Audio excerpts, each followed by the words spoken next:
Kompas.com, apa kabarnya? Kembali lagi bersama saya David Purba dan saya Tangga Rusiana. Jawabra Newsroom. Mbak Dita. Ada apa sih kita begini-gini spesial ya? Nanti spesial banget hari ini Mbak Dita. Ya, aku juga merasa sekali, lihat deh badan aku gede banget nih, kamera tengah-tengah nih. Kenapa kamu fisik ini? Enggak, aku tadi sebenarnya nawar di situ. Iya, tapi nggak dikasih, disuruh di tengah. Lihat dia, zoom banget. Tolong jangan di zoom in ya. Menurut aku perlu di crop dah ini. Bisa nggak aku disingsetin gitu? Nggak bisa ya. Oke Mbak Dita, ini kamu lihat aku pakai baju merah? Iya, aku belum buta warna sih. Iya kan? Kamu tahu kenapa? Nggak tahu, karena nggak ada baju lain. Iya betul. Lebih ke situ. Bukan ada karena semangat kemerdekaan nggak ya? Masih semangat kemerdekaan. Kamu sudah merdeka? Aku merdeka secara finance belum sih. Nah, ngomongin soal merdeka secara finance, iya. ini ada sahabat-sahabat kita nih yang mereka juga harus berjuang secara finansial gitu demi meraih prestasi. Iya betul. Jadi teman-teman yang hadir saat ini ada teman-teman atlet ya. Jadi mereka itu ada 24 atlet tuli ya, Mbak Dika, yang dari beberapa cabang nih, dari cabang bowling, catur, atletik, dan bulu tangkis. Nah, jadi ini kisah dari para teman-teman atlet kita yang tunarungu ini atau tuli ini. Mereka tuh sebenarnya dijadwalkan tampil di Asia Pacific Div Multisport Championship atau APDMSC di Penang, Malaysia pada 2 sampai 10 Oktober. Jadi sebulanan lagi lah ya. Namun nih, ini masalah finansial tadi nih, soal kemerdekaan finansial nih. Tapi kayaknya masalah finansial mereka jauh lebih besar dari aku deh. Dan lebih penting. Lebih penting. Ya, karena kan kamu masalah personal. Iya sih, betul. Nah, ini sebenarnya soal kebanggaan negara nih. Betul. Kontingen ini disebut belum mendapatkan dukungan pendanaan resmi dari pemerintah. Nah, akhirnya para atlet dan pengurus berusaha mencari dana secara mandiri. Nah, ini teman-teman atlet, mereka turun ke Car Free Day dan membuka penggalangan donasi melalui media sosial. Dan targetnya nih Mbak Dita dan sahabat Kompas.com sekitar 700 juta rupiah. Nah, sekarang sudah ada dana yang terkumpul sekitar 27 juta rupiah. Jadi masih agak panjang nih perjalanan. Ya. Nah, padahal waktu keberangkatan tinggal sebentar lagi ya. Sebulanan kan. Nah, kondisi ini tentu memunculkan pertanyaan publik dong. Sejauh mana sih negara hadir gitu? Ini kan kita sudah merdeka nih baru 81 tahun kan. Senin lalu gitu. Betul. Terus kita ternyata dihadapkan dengan fakta yang seperti ini kan. Apalagi teman-teman ini kan, teman-teman atlet itu kan membawa nama Indonesia. Betul. Bukan nama pribadi, bukan nama organisasinya, atau bukan kepentingan nama tertentu. Betul. Jadi pasti agak gimana ya, agak sedih sih. Tapi ada hal yang membanggakan, itu mereka tidak menyerah. Ya kan? Salah. Ada siapa sekarang di sini? Aku agak grogi ya di saat ini ya. Ada siapa sih di studio ini gitu loh. Tadi ya ngomongin soal membanggakan. Ini teman-teman semua yang 24 atlet tuli tadi membanggakan, dan salah satunya ada Mas Said Az-Zahiri. Ini Mas Said ini atlet bulu tangkis yang akan menjadi narasumber dan sudah berada di newsroom kita. Betul. Kayaknya kita hari ini sore ini penuh dengan grogi sampai selip kata ya. Nah, Mas Said ini meraih 1 medali emas dan 1 medali perak di SEA Div Games 2025 di Jakarta. Nah, prestasi. Ayo.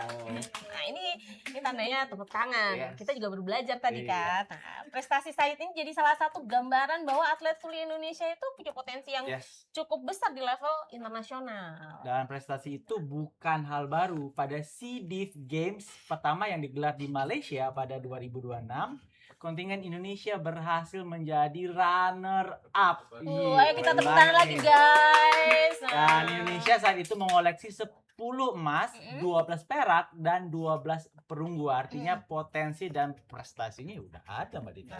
Tapi pertanyaannya sekarang, apakah dukungan dan sistem pembiayaan yang diterima para atlet ini sudah sebanding dengan prestasi yang mereka hasilkan? Dan Coba jawab. Gimana nanti? Atau mungkin sahabat Kompas.com yang mau komen-komen untuk menjawab pertanyaan tadi, silahkan. Boleh kan ya komen ya? Boleh dong. Nah, kita langsung ngobrol aja kali ya, Mbak Dita ya. Ada siapa aja nih? Nah, hari ini narasumber kita ada 2 nih. Yang pertama, Sekretaris Jenderal Perhimpunan Olahraga Tunarungu Indonesia atau Porturin Pusat, serta Asian Div Sport Federation atau ADSF, Mbak Laura Lesmana. Selamat sore Mbak Laura. Hai. Halo. Nah, ini kalau di sebelah beliau ini Tadi yang kita ceritakan tadi loh, atlet Betul. berprestasi, ada Mas Said. Said. Ini atlet bulu tangkis kita nih ya Mas Halo. Said. Halo. Said. Rame ya hari ini. Rame di belakang nih kalau teman-teman lihat semuanya berdiri Iya. pengen mendengarkan obrolan Betul. Kita nggak mau tawuran di sini sebenarnya. Kita mau enggak, ngobrol. Nah, ini kan pasti sahabat kompas.com penasaran nih, apa sih yang sebenarnya terjadi sampai tidak ada anggaran atau belum ada mungkin pembiayaan yang diberikan pemerintah untuk para atlet tuli kita, Mbak Laura? Iya, baik. Saya ingin berterima kasih karena sudah mengundang kami dan sudah membuka kesempatan ini. Sebetulnya dari pemerintah ini sudah menjawab, khususnya Kemenpora dan juga Dispora di area Jakarta, menjawab bahwa belum bisa membantu karena adanya efisiensi anggaran. Tahun lalu, proposal sudah kami ajukan ke pihak pemerintah, mereka tetap menyatakan masih belum bisa. Jawabannya masih belum bisa, akhirnya kami, tim dari kontingen, memutuskan untuk tidak menyerah dan mencari sponsor atau donasi seperti kemarin di Car Free Day, di Hari Bebas Kendaraan Bermotor, kami promosi juga. Dan mungkin pemerintah tidak bisa membantu, tetapi masyarakat Indonesia bisa saling membantu, gotong royong untuk mendukung kami agar kami bisa berangkat. Jadi sejak kapan itu mulai untuk menghimpun dana di luar dari pembiayaan pemerintah gitu, Mbak Laura?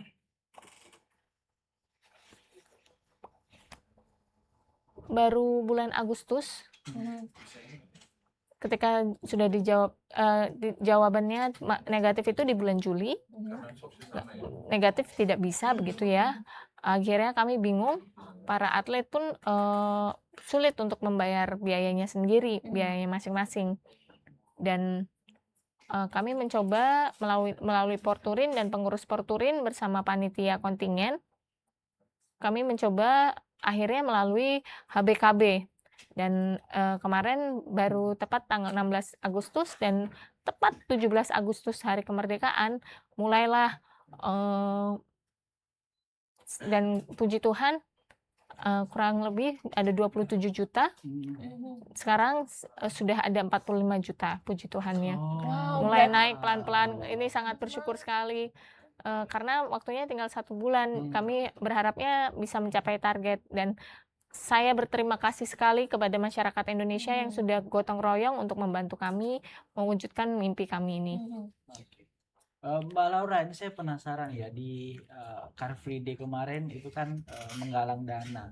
Saya ingin tahu apa reaksi dari masyarakat ketika tahu bahwa atlet-atlet yang membanggakan Indonesia itu malah Harus cari dana cari sendiri. dana sendiri, berdonasi begitu di Car Free Day.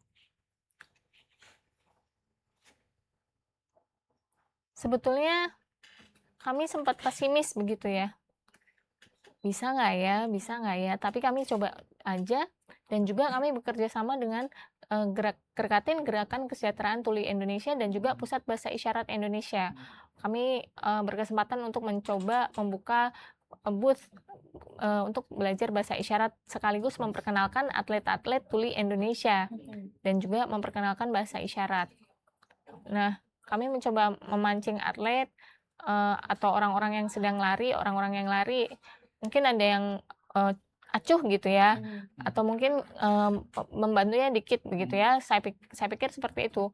Kami buka boothnya jam 6 sampai jam 9, ternyata donasi yang terkumpul 5 juta, baru 5 juta, sangat sedikit. Lalu setelah lari selesai, ternyata banyak orang yang posting dan sebarluaskan terkait berita kami. Akhirnya itu membantu kami jadi lebih viral, dan bendahara ini kaget sekali dan bingung, banyak sekali uang yang masuk. Bingung gitu, kok banyak uang yang masuk ya gitu.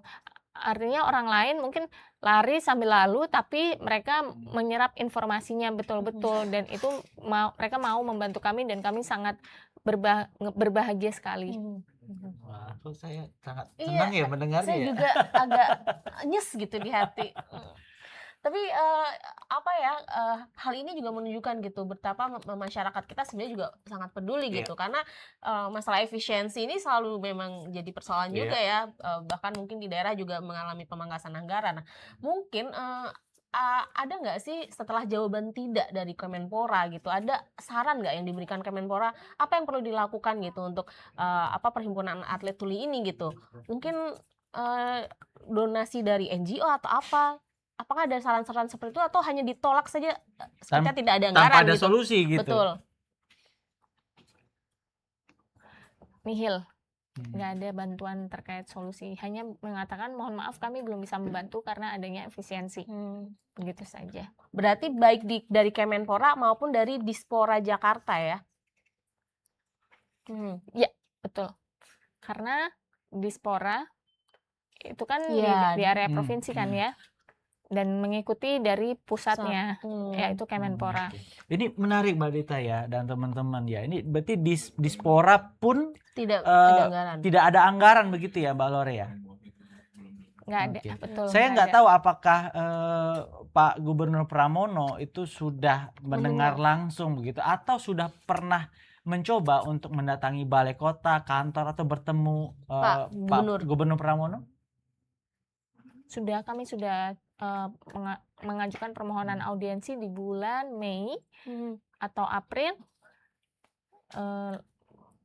dan juga mencoba mengajukan proposal juga.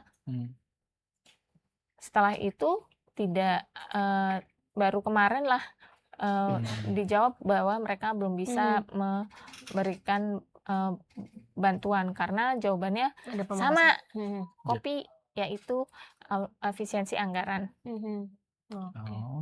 Coba dipanggil sebagai editor Megapolitan yang suka ngurusin masalah Jakarta, coba dipanggil Pak Pram. Ya, Pak Pramono izin. Kok izin?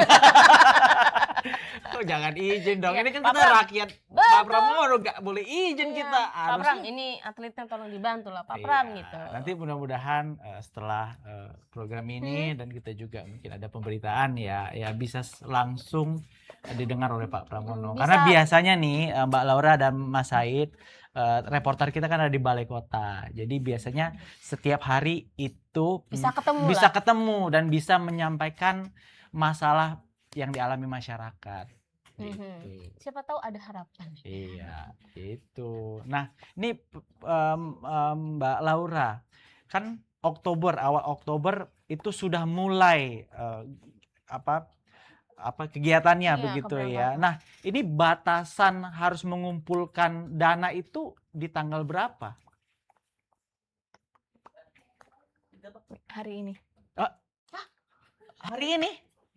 Hari ini. Waduh. Tapi hari ini iya, namun sudah sempat kirim surat ke panitia dari pihak Malaysia. Iya.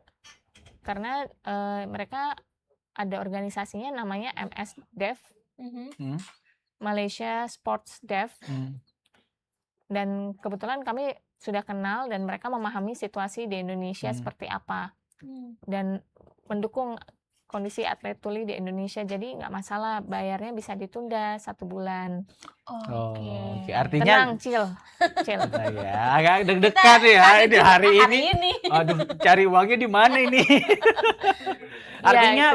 Artinya boleh berangkat dulu, boleh main dulu atau gimana? Atau gimana prosesnya? Prosesnya sebetulnya tanggal 20 ini batas pembayaran. 20 Agustus bayar 70% deposit. Nah, tapi kan kami belum ada uangnya ya. Akhirnya 2 hari yang lalu kami mengirimkan permohonan untuk penundaan selama 1 bulan dan diusahakan bisa dikirim. Namun bukan yang besar gitu ya. Jadi jumlahnya hanya 24 atlet. Jadi kalau bisa dikurangi, kami sempat diskusi dan negosiasi dan pihak dari panitia itu memahami dan berharap bisa seluruh atlet ini bisa berangkat ke Malaysia. Itu 2 hari yang lalu. Mereka sudah menyatakan sepakat, tidak ada masalah sampai tanggal 21 September batasnya. Oke, berarti masih ada waktu sekitar Satu bulan. bulan lagi. 700. Ya, Masih kurang 600 sekian juta ya. Masih banyak Mbak Dita. Aduh. Berarti 650-an lah. 700 juta itu Mbak Laura untuk apa aja? Apakah akomodasi atau apa? 700 juta itu untuk apa saja? Baik, yang pertama untuk APDSC Asia Pacific Dev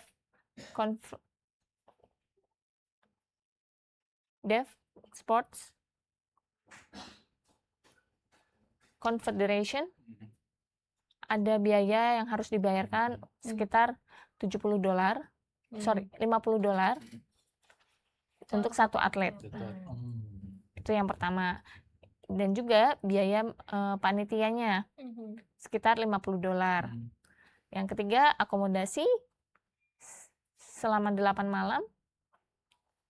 Akomodasi ini satu malam ini $100. Jadi kalau dijumlah, karena ini termasuk konsumsi juga 3 kali sehari, transportasi juga termasuk di situ. Lalu juga tiket penerbangan juga dari Jakarta ke Penang. Lalu dan juga ada asuransi untuk atlet. Di total kurang lebih 700 juta. 700 juta. Wah, cukup banyak ya. Mudah-mudahan terkumpul ya sebelum tanggal 21 September ya. Kita ke Mas Said. Sebenarnya aku mau nanya dulu satu pembalap. Boleh. Kira sepenting apa sih event ini untuk kita atlet kita bertarung di event ini gitu? Ya, sepenting itu. Karena badminton, catur, tenis meja itu ada poinnya. Poin ini akan meranking di situasi dunia, di ranking begitu. Badminton, Deaflympic dan kita ada Deaflympic di dunia. Ini sama dengan Olimpiade, tapi khusus untuk tuli. Namanya Deaflympic. Jadi ada rankingnya, ada yang top 5, top 50. Dulu Indonesia masuk ke 30 besar. Nah, sekarang berapa tuh? Nggak masuk peringkat? Nggak masuk. Oke. Karena kami kan nggak ada keberangkatan. Tahun 2022 yang lalu kami nggak berangkat. Jadi nggak ada ranking karena pendanaannya nggak ada. Akhirnya ranking Indonesia turun sampai nggak masuk 30 besar. Dan kami kecewa dengan kondisi itu karena Indonesia tidak ikut pertandingan begitu. Padahal badmintonnya cabur badminton tuli itu bagus-bagus atletnya dan Indonesia kuat, tapi kok kosong gitu. Kan disayangkan sekali. Kalau orang dengar kan banyak ya Indonesia masuk top 50 gitu ya. Tapi kalau tuli gimana? Akhirnya kami kejar itu dan motivasi kami adalah supaya masuk ke top 50 itu. Nah, untuk pertandingan catur Indonesia ini ada Grandmaster. Untuk tuli itu ada 4. Di dunia ini ada Grandmaster ini 4. Salah satunya adalah orang Indonesia. Oh, siapa itu?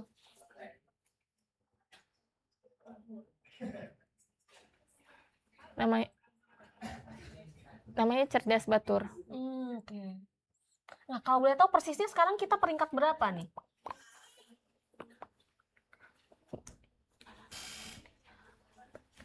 Nihil. Bahkan kita nggak masuk peringkat. Wow. Nah, itu dia. Tenis meja juga sama juga nasibnya. Bayangin kalau Nggak masuk. Tahun ini pun kita tidak ikut ya. Jadi makin bottom ya, makin turun ya. Iya, makin turun lagi. Makin nggak terlihat. Padahal atlet-atlet kita potensial loh. Nah, langsung kita ngobrol ke atletnya langsung betul, ya. Betul, gimana perasaannya nih Mas Said? Perasaan saya sedih sih. Mau ikut pertandingan,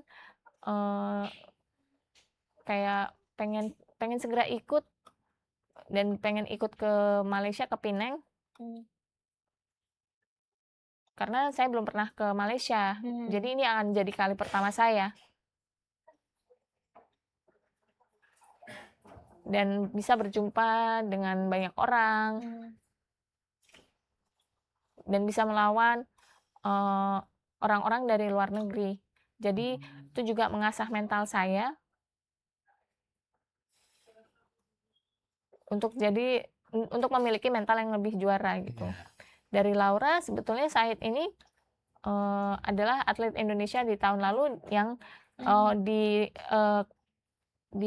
di Asian Dev tahun lalu yang tuan rumahnya adalah di Jakarta, Indonesia.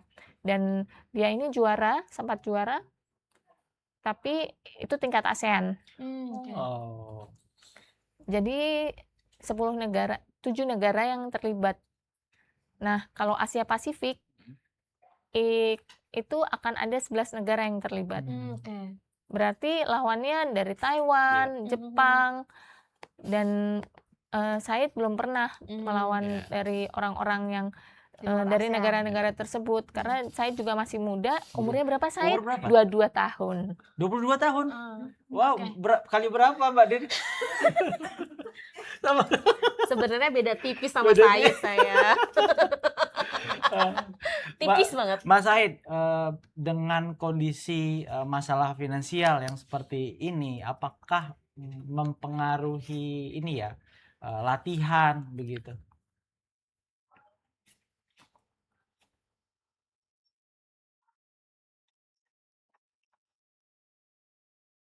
Jadi kalau saya latihannya biasanya sama teman-teman yang non disabilitas atau orang-orang dengar juga, sama teman-teman mahasiswa lain. Kalau misalnya ada info harus latihan untuk bersama teman-teman tuli, saya biasanya akan ikut juga. Jadi ada 2 latihan yang saya ikuti.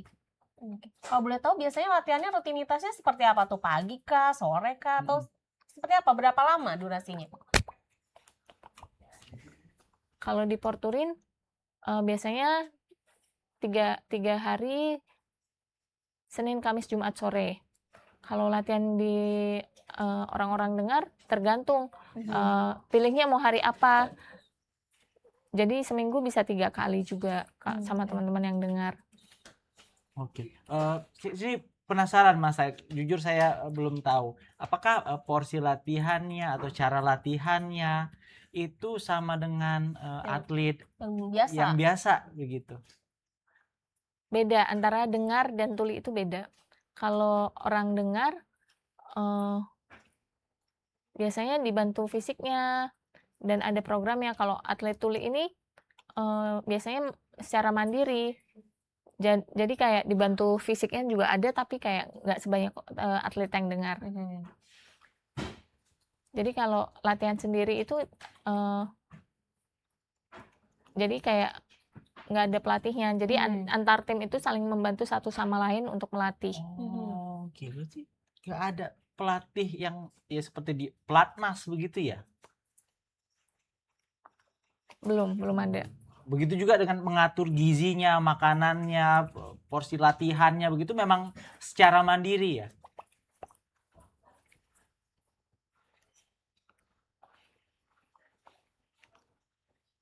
Iya, mandiri, semuanya dilakukan sendiri. Termasuk pas saat tahun lalu juara juga itu sendiri, semua sendiri?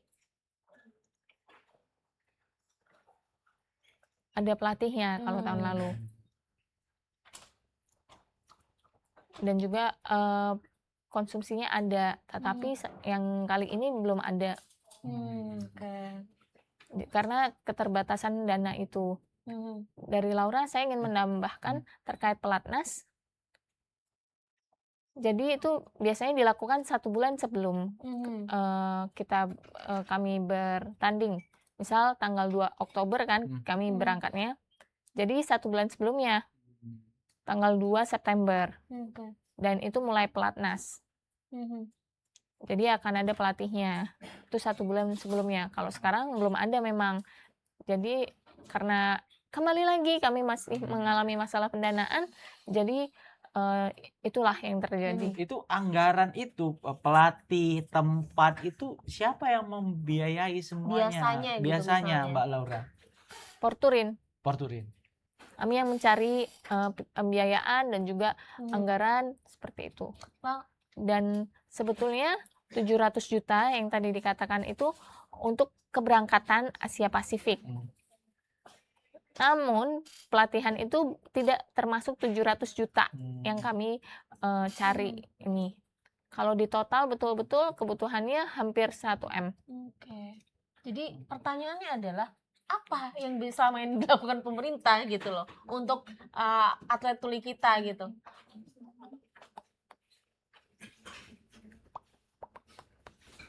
Pernah nggak mereka bantu dana atau bantu apa gitu? Tahun lalu ASEAN Deaf Games 2025 karena bertempat di Jakarta dan Jakarta sebagai tuan rumah, Dispora ini membantu untuk mengurangi biaya sewa atau retribusinya. Untuk lapangannya harganya mungkin mahal, harganya jadi didiskon jadi lebih murah, tapi tetap bayar. Oke. Saya mau ke Mas Said nih, Mbak Dita. Ini saya tertarik tadi waktu keluar gitu dari satu ruangan, tinggi juga nih. Kau sama Mas Said tinggi mana? Tinggi Mas Said. Tinggi Mas Said. Pantas kok nggak jadi atlet. Saya tukang ketik aja. Iya. Mas Said umur 22 tahun ya sekarang ya. Saya penasaran awal mula Mas Said akhirnya tertarik jadi atlet itu karena apa? Apakah karena dorongan orang tua atau memang di lingkungan itu lingkungan atlet? Atau karena Indonesia tuh kan sangat terkenal gitu dengan bulu tangkis gitu.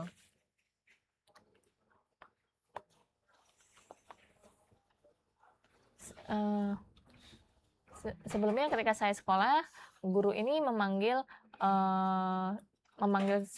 orang tua saya untuk meminta saya untuk coba latihan badminton gitu ya. Terus dibantu, awalnya masih jelek sih permainannya. Lalu belum sampai pertandingan lah. Tapi setelah dilatih, saya ikut O2SN sekolah, tapi kalah.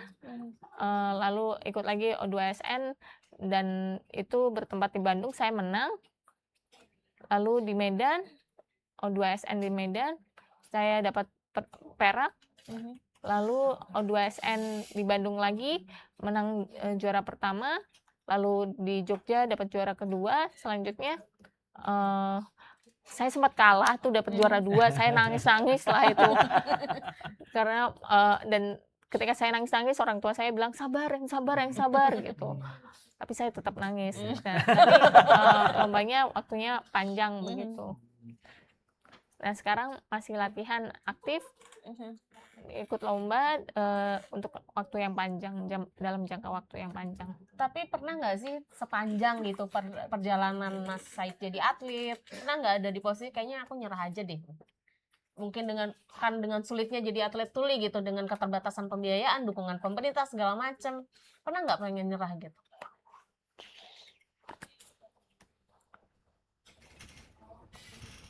Kalau dulu waktu kecil sih masih polos ya, jadi kayak dilatih gitu, didukung supaya bisa lebih maju, supaya masa depan bisa jadi atlet yang sukses. Kebetulan kalau terkait menyerah atau nggak pernah. Kalau temennya ada nggak teman seperjuangan yang pada akhirnya berhenti di tengah jalan, tidak melanjutkan keinginan untuk jadi atlet tuli gitu? Ada, ya ada. Kan itu pilihan hidup masing-masing ya. Gitu. Oke. Mas Said, ada tidak momen yang sangat berkesan yang sampai sekarang tidak pernah dilupakan selama karir Mas Said menjadi atlet atau perjalanan ya Mas Said menjadi atlet?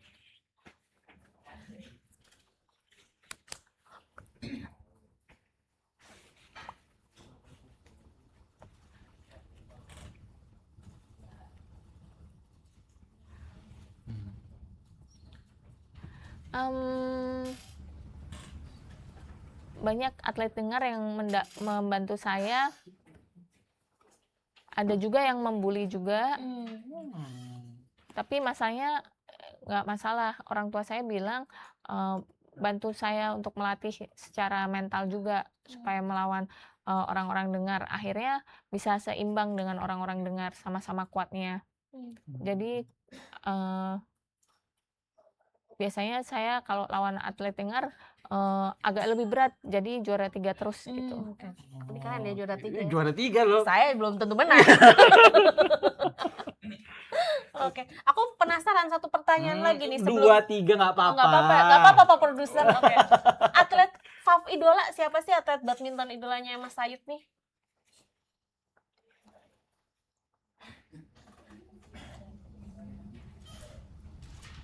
Axelsen Hmm. dari Denmark. Ya. Badannya tinggi Oke. dan top one Hmm. badminton yang nomor 1. Kamu tahu? Aku udah lama nggak Ih. nonton. Aku tanya Indonesia aja gimana? Oh, Oh, atlet Indonesia. Aku tahu itu. Tapi orangnya humble sih. Kalau nggak salah Excelson itu juga bisa bahasa Mandarin juga ya, kalau aku nggak salah ya. Aku juga bisa. Iya, kamu nihau, kamu tahu Nihau. itu kan. Wacau. Ah. Maklum baru les bahasa Mandarin. Baru berapa minggu? Ya 4 minggu lah. Baru 4 minggu.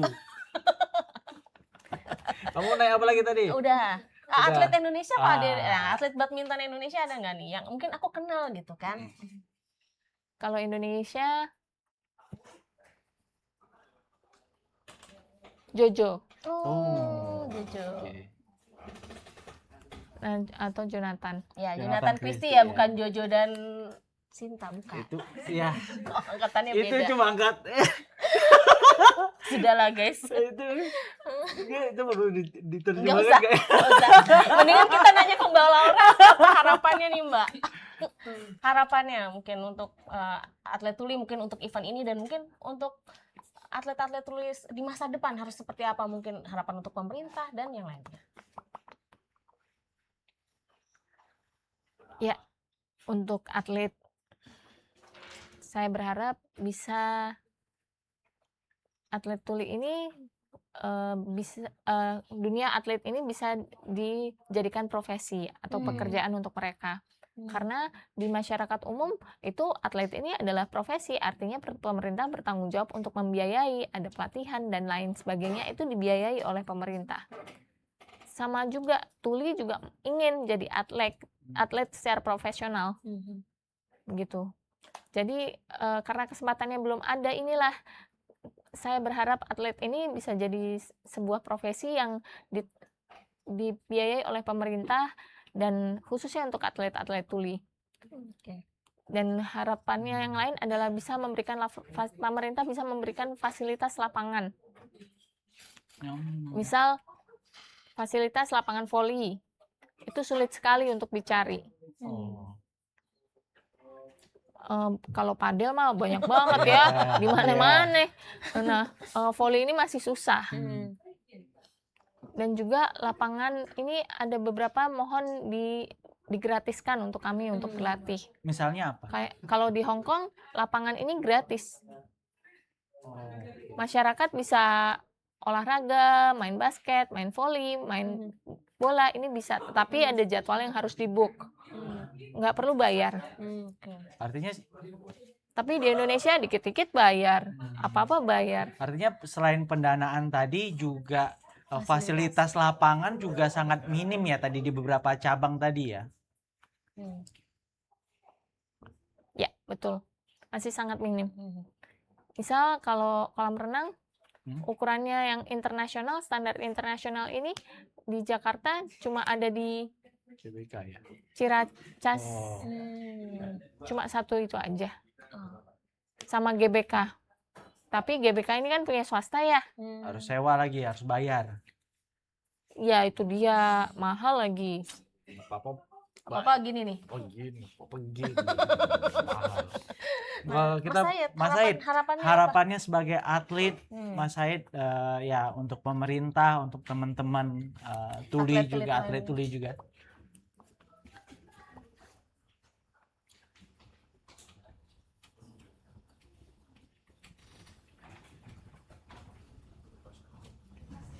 Harapan dari saya untuk tim Indonesia bisa juara, bisa membuat masyarakat Indonesia melihat bahwa kita kita bisa mendapatkan medali dan bisa mendapatkan bonus dari pemerintah. Dari Laura saya berharap kita bisa sapu bersih lah. Di tim Indonesia bisa sapu bersih lah. Bisa emas semua. Wow. Harapannya seperti itu. Amin, tepuk tangan dulu dong. Tepuk tangan guys. Ya. Wah, ini seru Jadi, banget ya. iya. Jadi banyak sekali harapan dari Mas Said dan Mbak Laura juga Bahkan ya. mungkin saya sebagai yang mungkin tidak tidak mendalami soal hal ini gitu, jadi saya jadi banyak tahu pengetahuan baru gitu. Dan sebenarnya juga kita hari ini mengundang Kemenpora dan Dewan DPR Komisi 9 yang bermitra yang mengurusi soal olahraga itu ternyata tidak bisa bergabung sore ini. Nah, kami sih berharap dengan adanya obrolan newsroom kali ini bisa mengakomodasi pihak, membuka hati bapak-bapak gitu, agar nih teman-teman kita nih atlet-atlet tuli dibantu sehingga bisa bisa menunjukkan giginya gitu di kancah internasional. Giginya? Enggak lah, potensinya itu. Potensinya. Kok nggak tahu peribahasa ya? Oke, kita kayaknya mau kita pamit dulu dong. Jangan dulu. Kita harus baca komen nih. Ada komen-komen belum iya, dibaca, bener. ada jaga literasi wanita. Banyak ya. Nah, kita mau bacain komen-komen dulu ya Mas Said ya dan Mbak Laura. Ini biasanya kadang yang paling ditunggu itu Komentar netizen. komentar netizen. Ada aja komentar netizen ya. Siapa tahu dengan ada netizen yang berkomen dia bisa sampai ke gitu. telinga Biasanya di pemerintah tag juga. tag ini, tag KDM kadang. Ada ya. Kadang nggak ada hubungannya loh. Iya. Entah siapa ya di tag. Siapa aja yang penting pejabat Yang di penting tag ya. kadang Raffi Ahmad, tolong bantu. Kadang Denny Sumargo, Mas ini Mas. Gak ada hubungannya, gak tahu kenapa. Iya nggak apa-apa ya kalau mereka mau bantu ya. Iya. Ada, kita bacain ya satu-satu. Ada Siti Rodiah. Katanya efisiensi anggaran hanya perjalanan dinas. Malah lawak sih. Kamu harus bacanya begitu. Coba ketawa lawak. Ada Mahendra, so sad hear this. Besok minggu yuk ramekan CFD Sudirman. Besok mau ramekan Oh iya. Masih ada CFD lagi Masih kan? ada CFD? Masih sampai 1 minggu lagi. 2 minggu sekali. 2 minggu sekali. Lokasinya di mana Mbak Laura? Tepatnya Di depan Wisma Bumi Putra. Depan Wisma Bumi Putra ya. Nanti Di Duku oke, Atas. berarti Mbak Laura dan Mas Syed serta teman-teman atlet lainnya yang akan ada di situ ya. tadi siapa Iya, namanya betul. Mahendra ya? Nah, nih Mahendra nanti nih para atlet-atlet tuli ini akan ada di posnya di dekat Duku Atas ya kurang lebih ya. Nah, nanti silahkan tuh mampir. Nah, bisa nanya-nanya, bisa berbagi mungkin pengen tahu cerita-ceritanya. Nih kalau teman-teman juga lagi lihat kita obrolan newsroom bisa di-share ke teman-teman yang lain. Bisa biar tahu nih. Mungkin ada ikut membantu gitu. Iya. Nah, Mbak Laura, Mas Syed, gimana caranya teman-teman itu bisa berdonasi atau membantu teman-teman atlet? Sebetulnya nomor rekeningnya saya nggak hafal, mohon maaf. Agak panjang Punten. memang, agak susah. Iya panjang Iya, bener gitu kan. Bisa follow Instagram kami kontingen.tuli.indonesia. Ada nomor rekening di situ, bisa dilihat dan bisa bantu donasi lewat situ ya teman-teman. Kontingen Kontingen tuli.indonesia. Ada di kontingen tuli.indonesia. Jadi teman-teman bisa buka website, buka akunnya, search akunnya, lalu bisa berdonasi ya. Betul. Lagi kontingen tuli.indonesia. Ayo komen selanjutnya Adel. Pak Presiden bisa kali bikin pelepasan kontingen untuk atlet tuli gitu katanya. Nah, iya betul tuh. Aku yang ini setuju nih, Mbak Adel. Kayak Mbak Adel HRD ini ya. Enggak usah. Itu beda. Banyak Beda namanya ya? Adel. Sorry, maaf. Sahabat Lomas.com juga nggak perlu tahu juga HRD kita siapa. Ya. Ada AAGGINT. Kadang akun-akun ini agin gitu loh. Iya. Pak Pramono tolongin dong kasih dana. Nah, untuk agin sambil komen ini coba di tag akunnya Pak Pramono. Iya. Biar ini tahu gitu, Iya. ada notifnya gitu. Mm-mm. Lalu ada Davi Tuli, Kemenpora terlalu fokus umum gitu loh, kalau atlet tuli atau disabilitas lain itu bukan prioritas Kemenpora. Bukti terlalu fokus naturalisasi sepak bola loh. Tapi kalau teman-teman di bawah siapa, Mbak, kalau Kemenpora? Maksudnya secara Atau spesifik. KONI gitu-gitu ya, Iya. atau gimana?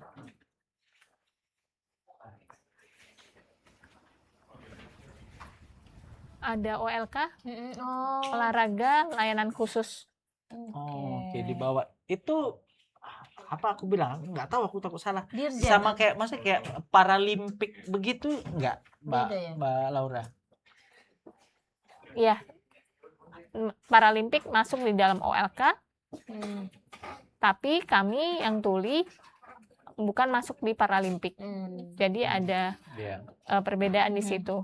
Oke. Karena tuli ini aksesnya beda dibandingkan teman-teman yang Paralimpik.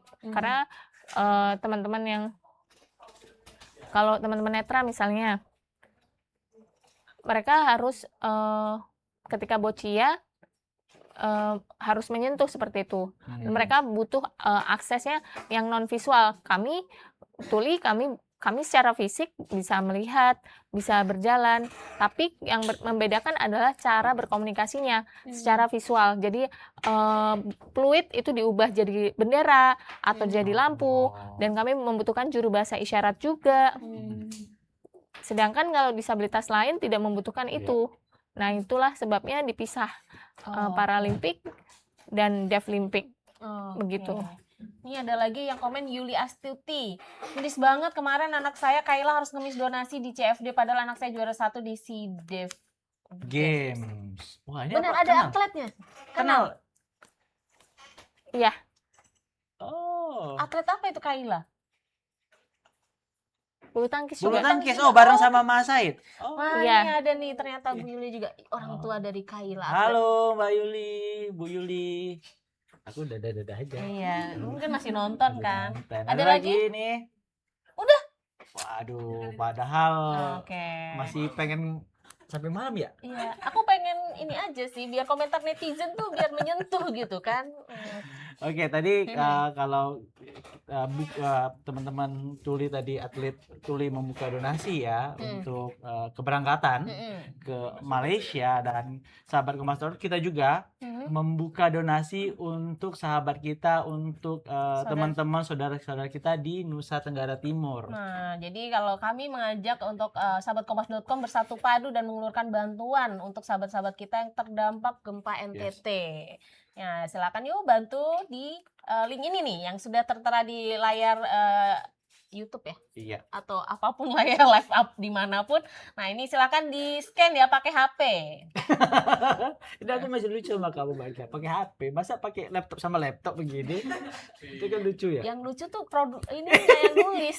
Biasanya kita tuh yang nulis. Iya. Tuh. Nah, ngomong-ngomong juga soal peduli dan bagi, nah Kompas.com juga punya program keren ya, ini namanya Jagat Literasi.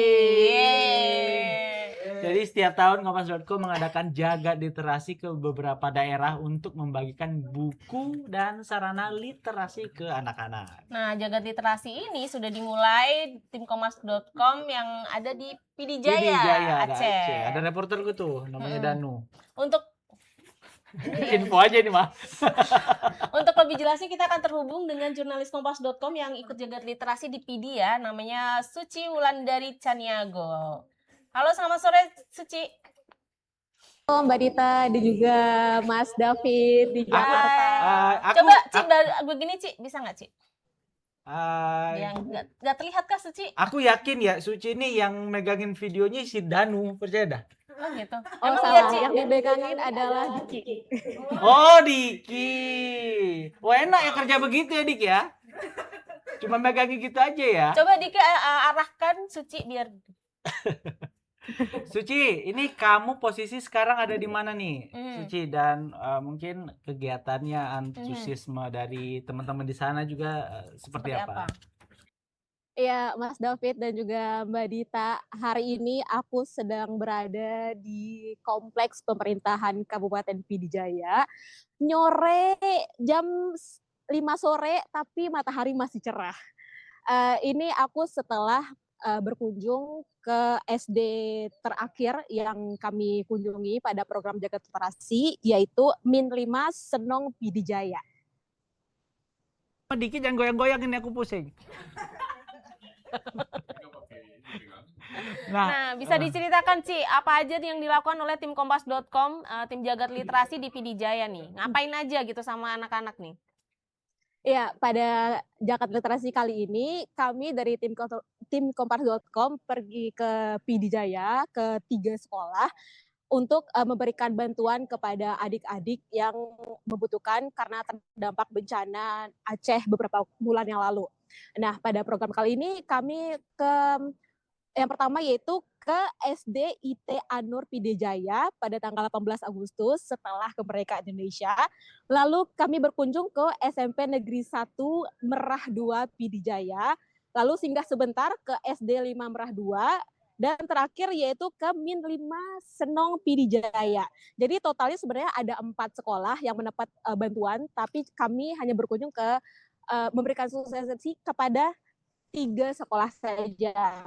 Nah, di hari pertama kami berkunjung ke SD IT Anur Pidijaya. Nah, karena sama-sama kita ketahui bahwasanya sekolah ini terdampak banjir dan longsor, jadi gedung sekolahnya itu tidak layak untuk dihuni. Alhasil para siswa berpindah ke sekolah darurat berbentuk ruko kecil gitu, Mbak Dita dan juga Mas David. Di sana meskipun sekolah darurat, tapi mereka sangat bersemangat dengan keterbatasan yang ada. Nah, yang kedua, esok harinya kami berkunjung ke SMP Negeri 1 Merah 2 Pidijaya. Nah, di sini lokasinya sangat mengkhawatirkan karena gedung sekolahnya itu hampir semua kawasannya itu sebagian besar tertutup lumpur. Jadi gedung-gedungnya itu tampak kerdil. Jadi siswa-siswa bersekolah di sekolah darurat juga, tapi tidak di ruko. Cuma memang ada sekolah darurat yang didirikan di sebelah sekolah yang lama. Lalu hal unik yang kami ketahui di SMP Negeri 1 Merah 2 Pidijaya ini, Mbak Rita dan juga Mas David, yang cukup disayangkan ya, karena ada banyak sekali siswa di sini, total ada sekitar 30% yang belum bisa baca tulis seperti itu, meskipun sudah di jenjang sekolah menengah seperti itu. Dan ini juga dikonfirmasi oleh kepala sekolah di sana gitu. Lalu ke Min 5 Senong Pidijaya. Di sana yang bikin kami sedih adalah sekolah di sana hanyut total, diterjang banjir longsor karena bencana beberapa waktu yang lalu. Dan di sana siswa dipindahkan ke sekolah darurat yang merupakan sebuah TPA di sebuah kawasan yang sama.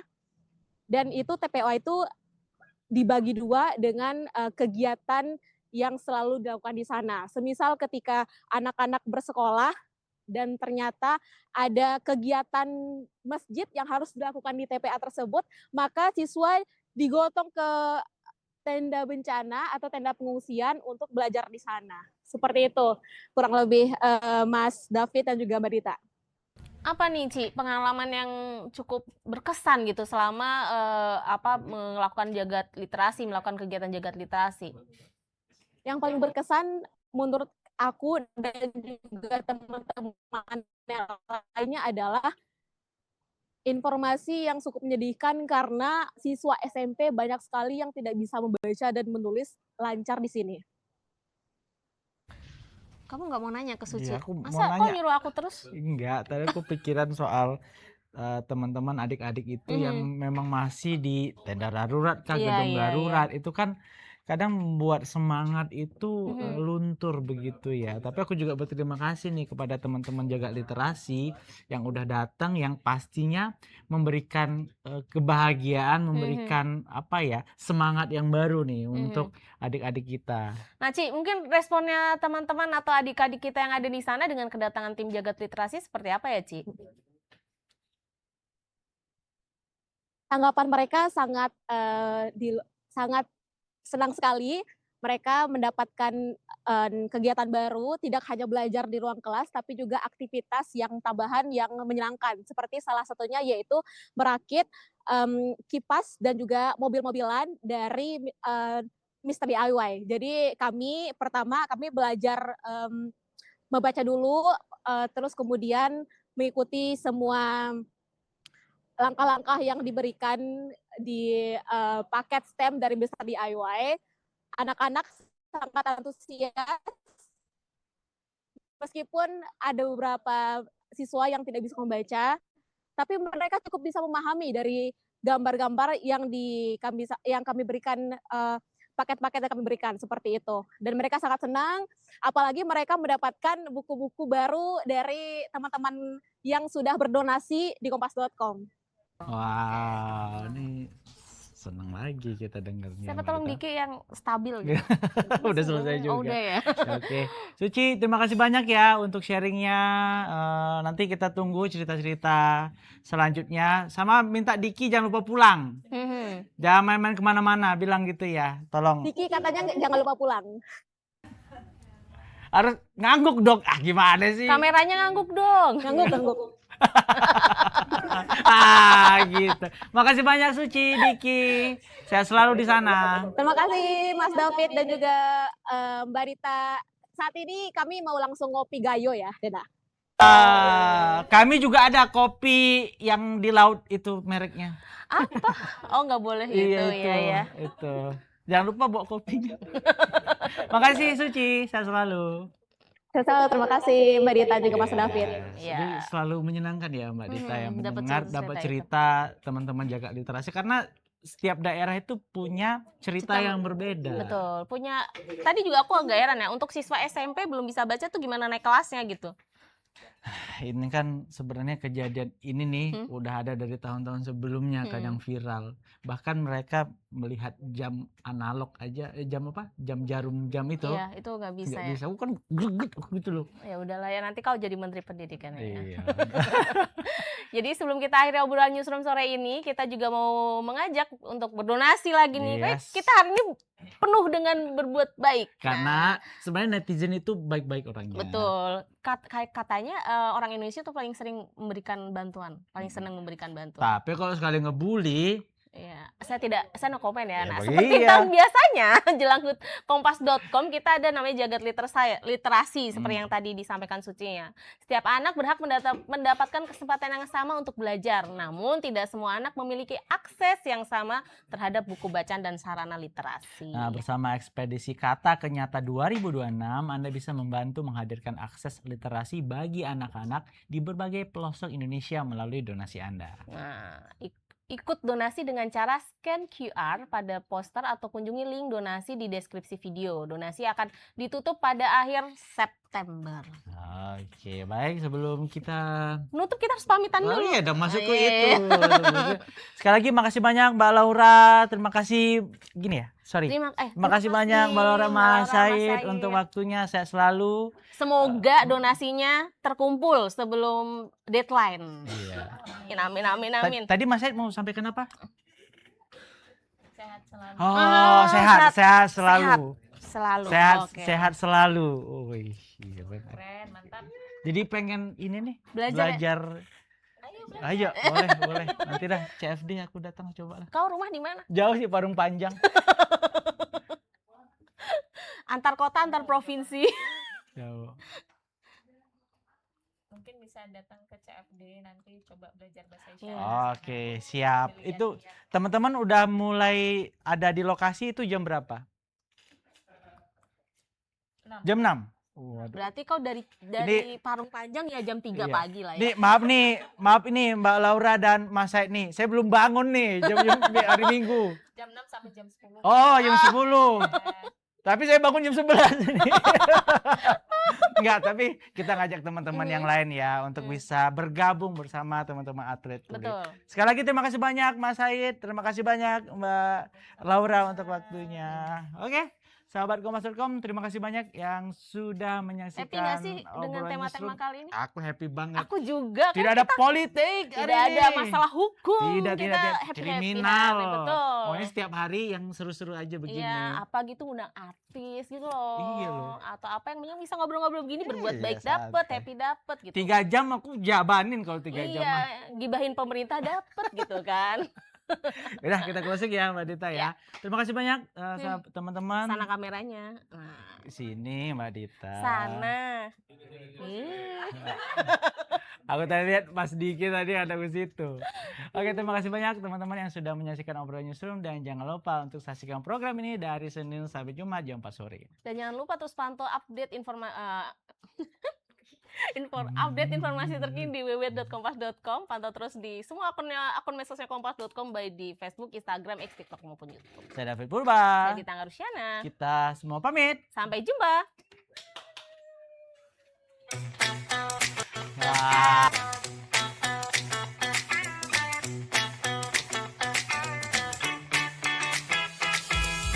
Kompas.com telah hadir di channel WhatsApp.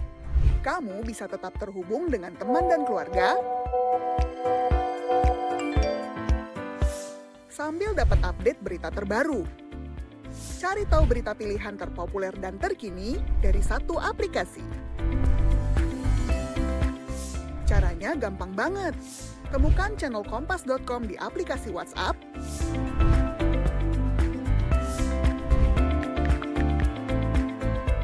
langsung follow, dan nikmati informasi langsung di genggaman kamu. Update dan sharing lebih mudah, gak bakal ketinggalan berita. Follow channel WhatsApp Kompas.com sekarang.